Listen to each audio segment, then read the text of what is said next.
नमस्कार, आप देख रहे हैं न्यूज 18। मैं हूं आपके साथ मेनका चौधरी। यूपी सरकार की ओर से हलाल सर्टिफिकेशन पर लगाई गई रोक के बाद कानपुर में प्रशासन अलर्ट हो चुका है। हलाल प्रोडक्ट सर्टिफिकेशन की जांच के लिए फूड डिपार्टमेंट की टीम कानपुर पहुंची। जेड स्क्वायर मॉल, जहां पर फूड आउटलेट्स में बिकते हैं हलाल सर्टिफिकेट वाले प्रोडक्ट्स, फूड विभाग की टीम हलाल सर्टिफिकेशन की जांच कर रही है।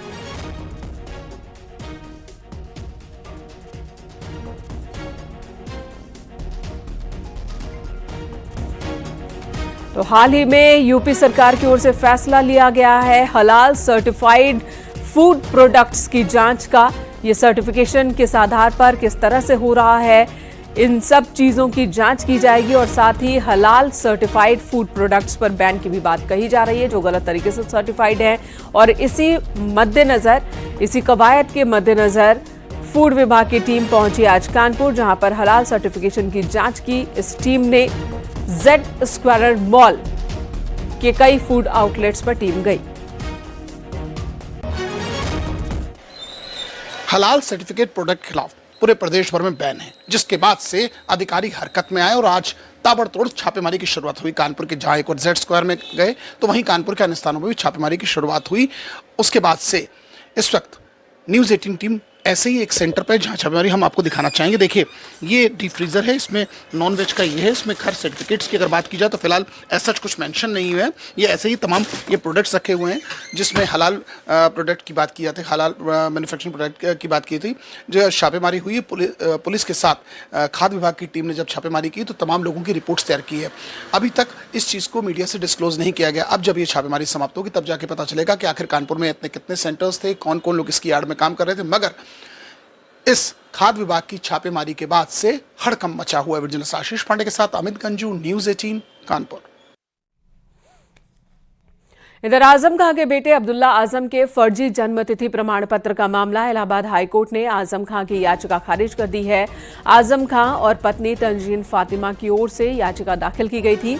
याचिका में 2 जन्म प्रमाण पत्र बनवाए जाने के मामले में चल रही कार्रवाई को रद्द किए जाने की मांग थी।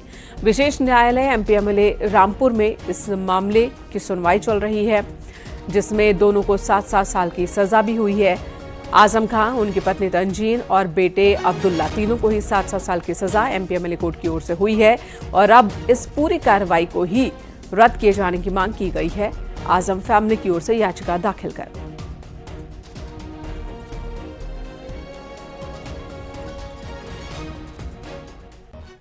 उधर लखनऊ में जानलेवा कार स्टंट का वीडियो वायरल हो रहा है। आशियाना थाना क्षेत्र का ये वीडियो बताया जा रहा है। एमराल्ड मॉल के पीछे बनी पार्किंग में देखिए किस तरह से जानलेवा स्टंट करते दिख रहे हैं कुछ लड़के। तेज आवाज में गाना बज रहा है और ये वीडियो अब वायरल हो रहा है।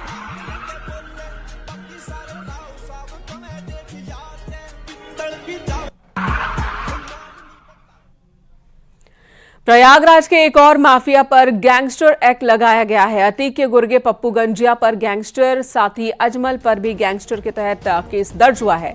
यूपी एसटीएफ ने पप्पू को अजमेर से गिरफ्तार किया था। अभी पप्पू गंजिया नैनी सेंट्रल जेल में बंद है।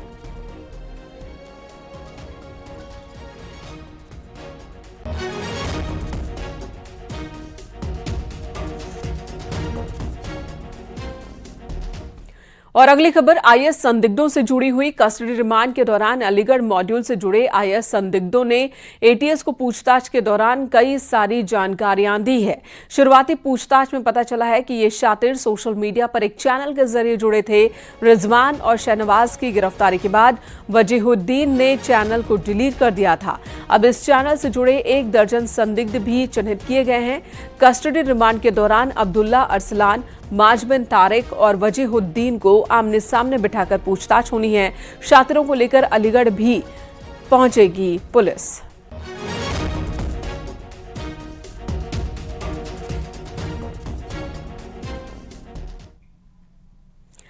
इधर अमरोहा में प्रधानपति को बदमाशों ने गोली मार दी। गोली लगने से प्रधानपति गंभीर रूप से जख्मी हो गए। घटना की सूचना मिलने पर पुलिस जांच पड़ताल में जुट गई है। मामला कोतवाली हसनपुर क्षेत्र के सिरसा गुर्जर का है। घायल प्रधानपति ने पूर्व प्रधान पर गोली मारने का आरोप लगाया। इसके बाद पूर्व प्रधान को पुलिस ने हिरासत में ले लिया है। पूछताछ की जा रही है।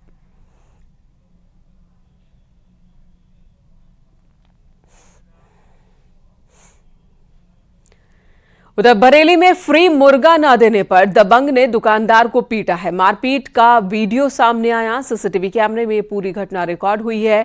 दबंग रोज 1 किलो मुर्गा फ्री देने की डिमांड कर रहा था। विरोध करने पर दुकानदार की जमकर पिटाई कर डाली। पीड़ित ने एसएसपी से शिकायत की है। थाना इज्जतनगर क्षेत्र के फरीदापुर चौधरी का ये मामला है।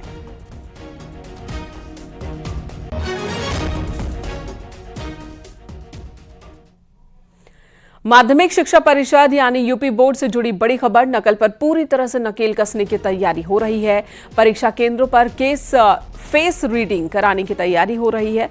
परीक्षार्थियों की फेस रीडिंग कराने की ये तैयारी है। 10वीं 12वीं की परीक्षा केंद्रों पर यह व्यवस्था की जाएगी ताकि कोई भी परीक्षार्थी की जगह पर कोई मुन्ना भाई न बैठ जाए एग्जाम देने। इससे पहले परीक्षा केंद्रों पर सीसीटीवी कैमरे और वॉइस रिकॉर्डर लगाए गए थे।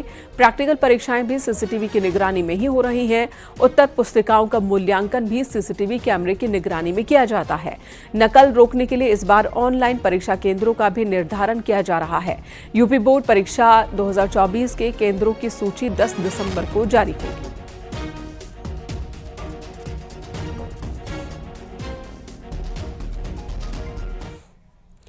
बुलंदशहर में कलेक्ट्रेट गेट के सामने दुकान के बाहर रखे लोहे के बोर्ड पर चोरों ने हाथ साफ कर दिया। दुकान के बाहर लगे लोहे के बोर्ड को मोटरसाइकिल सवार 2 शातिर चोरी कर ले गए। सीसीटीवी कैमरे में यह घटना रिकॉर्ड हुई है और इसी वीडियो के आधार पर पुलिस अब जांच पड़ताल में जुटी है। इन युवकों की तलाश में है। थाना नगर कोतवाली का ये मामला है।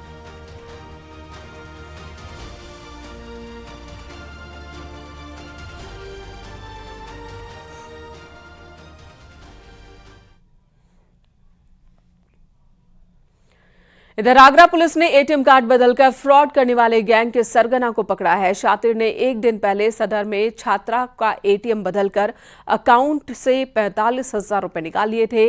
डीसीपी सिटी ने बताया कि पीड़िता ने सदर थाने में मुकदमा दर्ज कराया था। सदर पुलिस ने एटीएम में लगे सीसीटीवी कैमरे से शातिर की फुटेज निकाली और इसके बाद पुलिस ने उसकी तलाश शुरू की। पुलिस ने गोपालपुरा के एटीएम के पास शातिर को गिरफ्तार किया। आरोपी हनीफ धौलपुर का रहने वाला है। इसके पास से 54 एटीएम कार्ड बरामद किए गए हैं। 2 फर्जी आधार कार्ड और 2 मोबाइल फोन के साथ एक तमंचा भी बरामद हुआ है। क्योंकि हमारी टीम इस तरह से लगातार साइबर क्राइम और एटीएम फ्रॉड जैसी सूचनाओं पर काम कर रही थी, तत्काल थाना सदर बाजार पर अभियोग पंजीकृत करके और टीम लगाई गई।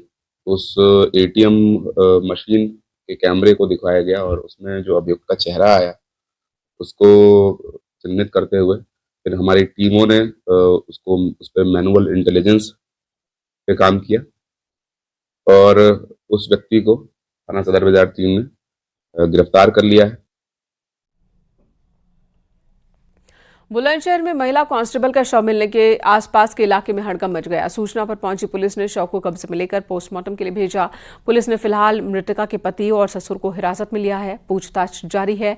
आपको बता दें, पीलीभीत में तैनात महिला पुलिसकर्मी 5 महीने पहले ससुराल आई थी। घटना थाना स्याना क्षेत्र की है।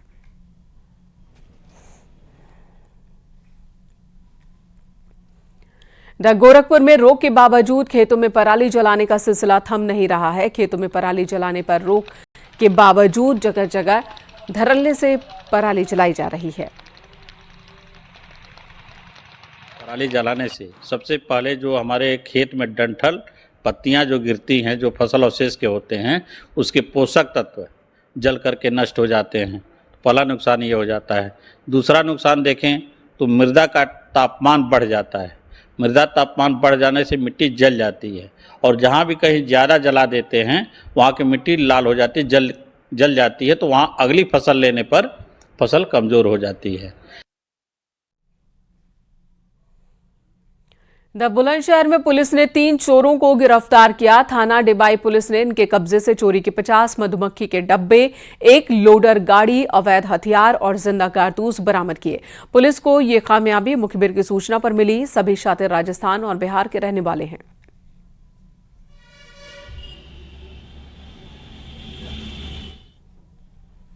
उधर अमरोहा में चोरों ने दुकान का शटर तोड़कर सोने चांदी के गहने और कैश पर हाथ साफ किया। मामला थाना नौगांवा सादात की नई बस्ती का है, जहां शफीक मार्केट में शातिरों ने चोरी की इस वारदात को अंजाम दिया। रात तकरीबन 2 बजे चोर दुकान का शटर तोड़कर सोने चांदी के गहने और नकदी चुराकर भाग गए। सूचना पर पहुंची पुलिस मामले की जांच पड़ताल में जुटी है।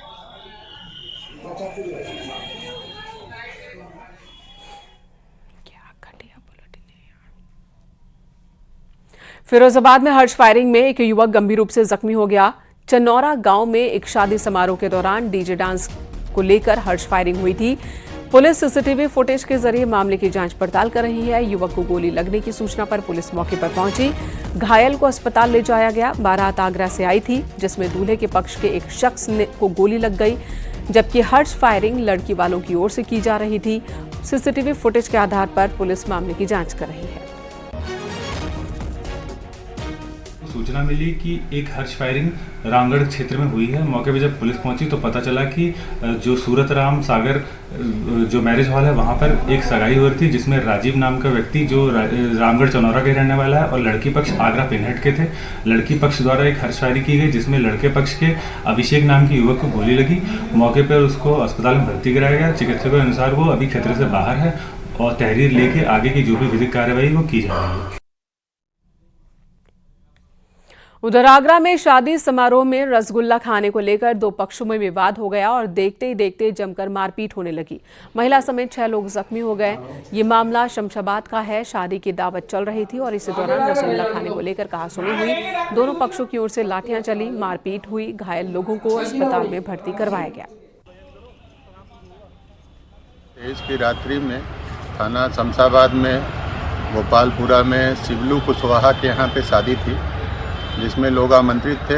खाने में रसगुल्ले की मांग को लेकर वहीं पर एक पक्ष द्वारा दूसरे पक्ष के ऊपर कटाक्ष कर दिया गया, जिससे दोनों पक्षों में मारपीट हो गई। पुलिस द्वारा तत्परता से सभी घायलों का इलाज कराया गया है और अभी तक इस मामले में दोनों ही ओर से तहरीर प्राप्त नहीं हुई है। जैसे ही तहरीर प्राप्त होती है आवश्यक विधिक कार्रवाई की जाएगी। दरबांदा में एक नाती पर अपने बाबा की हत्या का आरोप है। मामला शहर कोतवाली इलाके के मवई का है। बताया जा रहा कि जमीन के लालच में नाती ने बाबा को मौत के घाट उतारा। गांव के बाहर खेत में खून से लथपथ शव मिला। लोगों ने पुलिस को जानकारी दी। पुलिस ने घटनास्थल का निरीक्षण किया और शव को कब्जे में लेकर पोस्टमार्टम के लिए भेजा। साथ ही आरोपी नाती को गिरफ्तार कर लिया है। कोतवाली नगर क्षेत्र के अंतर्गत ग्राम मवई के बच्चू पाल पुत्र फुल्ला, जिनकी उम्र लगभग 80 वर्ष के करीब है, आज सुबह मैदान करने के लिए जंगल में आए हुए थे। तो इन्हीं के नाती, जिसका नाम छोटे पाल पुत्र कामता है, गड़ासे टाइप से इसकी गर्दन पर वार करके इनकी मृत्यु कर दी है। परिजनों से जानकारी करने पर ज्ञात हुआ है कि जमीन संबंधी विवाद था। और अगली खबर हापुड़ से, जहां सिंभावली थाना क्षेत्र में पुलिस की बदमाशों के साथ मुठभेड़ हुई है। इस दौरान गोली लगने से बदमाश जख्मी हो गया। इसके बाद पुलिस ने बदमाश को अस्पताल में भर्ती कराया। चेकिंग अभियान के दौरान ही पुलिस का एनकाउंटर हुआ है बदमाशों के साथ। गिरफ्तार बदमाश से बाइक, पिस्टल, तमंचा, कारतूस बरामद हुए। चेकिंग के दौरान एक अपाचे बाइक पर सवार 2 व्यक्तियों के द्वारा पुलिस पार्टी पर फायरिंग की गई। पुलिस के द्वारा भी जवाबी कार्रवाई की गई, जिसमें एक व्यक्ति को पैर में गोली लगी। उसकी शिनाख्त सोने जो गढ़मुक्तेश्वर थाना क्षेत्र का रहने वाला है और वहां का एक सातिर हिस्ट्री सीटर के साथ साथ टॉप 10 अपराधी है। इसके ऊपर जनपद हापुड़ के विभिन्न थाना क्षेत्रों में लगभग 1.5 दर्जन मुकदमे गोकसी, गैंगस्टर आदि के पंजीकृत हैं। अयोध्या में बन रहे राम मंदिर की तस्वीरें वक्त वक्त पर सामने आती रहती हैं। निर्माणाधीन श्री राम जन्मभूमि मंदिर के क्रेन से लिए गए कुछ फोटोज इस वक्त आप देख पा रहे हैं। तस्वीरें ये वायरल हो रही हैं। इन तस्वीरों से आप अंदाजा लगा सकते हैं कि मंदिर का निर्माण कार्य कितनी तेजी से हो रहा है।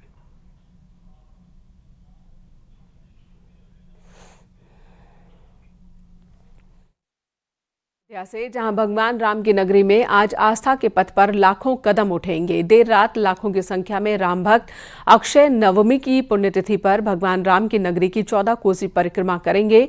42 किलोमीटर लंबे परिक्रमा मार्ग पर नंगे पैर भगवान राम के नाम के संकीर्तन के साथ ही राम भक्त चलेंगे। आपको बता दें, रामनगरी में पारंपरिक 14 कोस और पंचकोसी की परिक्रमा का आयोजन होता है, जिसमें लाखों की संख्या में आसपास के जिलों से और पूरे देश से ही राम भक्त पहुंचते हैं।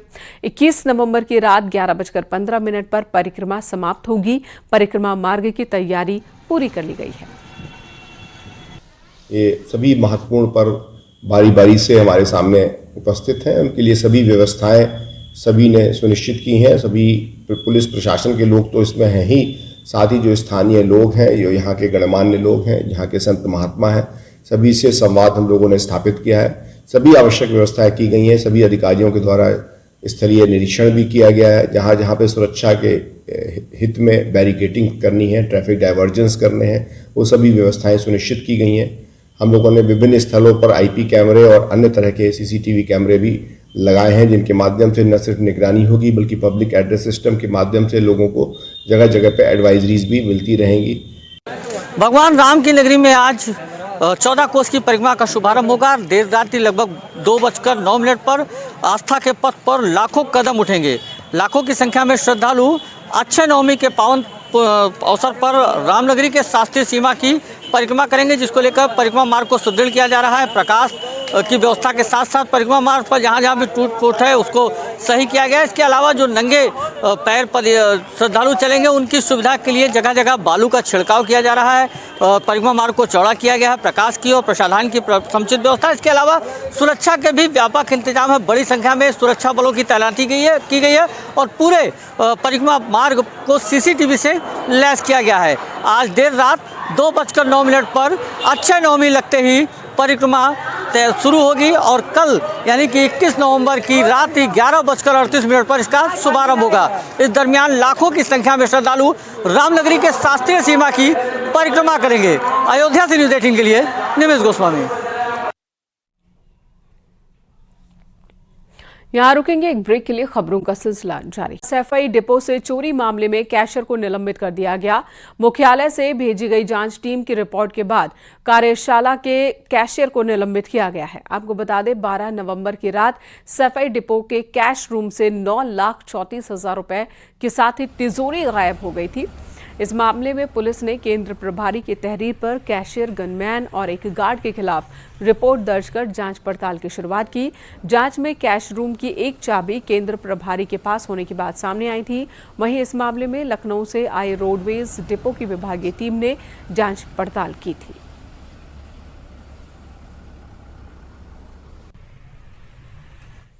रायबरेली में एक सराफा व्यापारी से लूट हो गई। मामला लालगंज कोतवाली इलाके के सराफा मंडी का है। व्यापारी दुकान बंद कर कीमती गहने झोले में लेकर जा रहा था और इसी दौरान बदमाश बाइक पर सवार होकर आए। बदमाशों की संख्या 3 बताई जा रही है, जिन्होंने तमंचे की नोक पर झोला छीन लिया। एसपी का कहना है कि टीम बनाकर चेकिंग की जा रही है। सीसीटीवी फुटेज भी उनके पास है, जिसके आधार पर बदमाशों की तलाश चल रही है। व्यापारी का कहना है कि झोले में करोड़ों के गहने थे।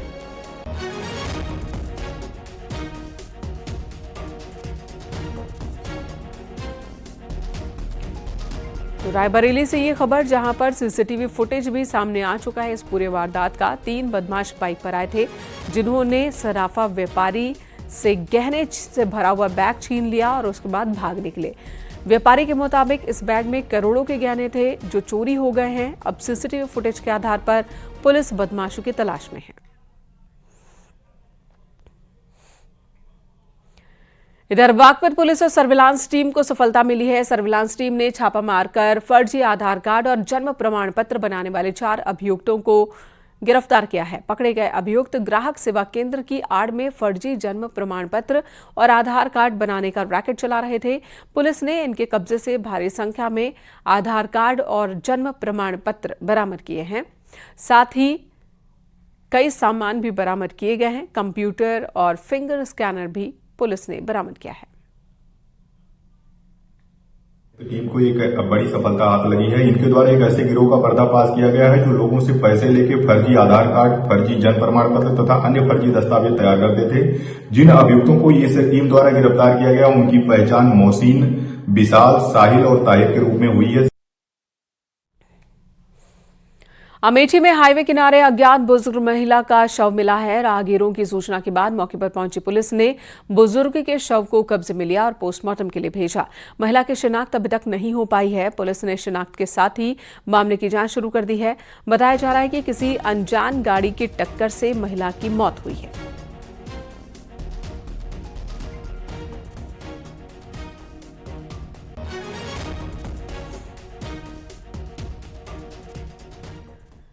उधर मुरादाबाद के वारसी नगर में रिश्तों को कलंकित करने वाला एक मामला सामने आया। मकान के बंटवारे को लेकर छोटे भाई ने बड़े भाई की धारदार हथियार से हत्या कर दी।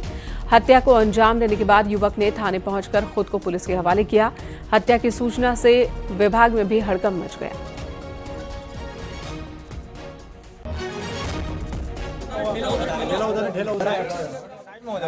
ये वारसी नगर थाना मुगलपुरा क्षेत्र में अभी सूचना मिली थी।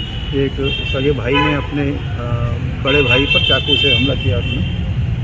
इनका कुछ पारिवारिक आपस में विवाद था। जिस मकान में रह रहे थे उसी के बंटवारे को लेके इनका विवाद था। उसी बात पर इनका झगड़ा हुआ है। तो छोटा भाई इसने अपने बड़े भाई पर चाकू से हमला किया, जिसमें मौके पर उसकी मृत्यु हो गई है। अभी इसमें अभियुक्त को नियुक्त करके कार्रवाई की जा रही है। यहाँ रुकेंगे एक ब्रेक के लिए। खबरों का सिलसिला जारी है।